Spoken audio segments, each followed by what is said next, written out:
এটি কোনো সাফল্যের গল্প নয়, বরং অভাবের সংসারে বাবা মায়ের কাছে যত্নার্থীতে থাকা দুই প্রতিবন্ধী সন্তানের অনিশ্চিত জীবনের উপাখ্যান।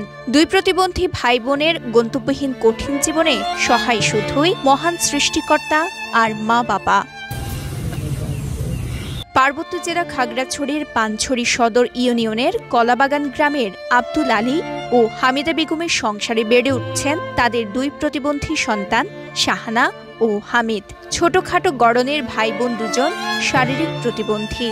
শাহানার বয়স ২৭, হামিদের ২১, উচ্চতায় মাত্র ২ ফুটের মতো।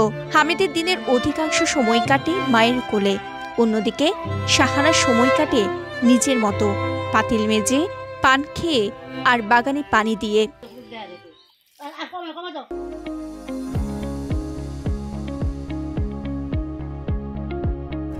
প্রতিবেশীরা জানান, সন্তান দুটি প্রতিবন্ধী হলেও তাদের মা বাবার মধ্যে কখনো যত্ন আত্মীর ঘাটতি দেখা যায়নি।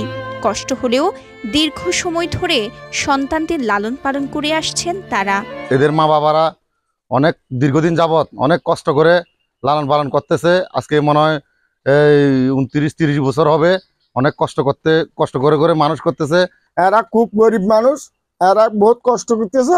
আমরা পাশাপাশি সহযোগিতা করলেও আমরা তো সবসময় থাকি না, বিভিন্ন কাজে আমরা বিভিন্ন জায়গায় থাকি। প্রতিবন্ধী দুই সন্তানকে নিয়ে আব্দুল আলী আর হামিদার সংসার। সন্তানদের জীবন অনিশ্চয়তার মধ্যে জেনেও কখনো আদর, ভালোবাসা আর যত্নার্থীর কমতি রাখেননি। এটিকেই হয়তো বলে মা বাবা নিঃস্বার্থ ভালোবাসা।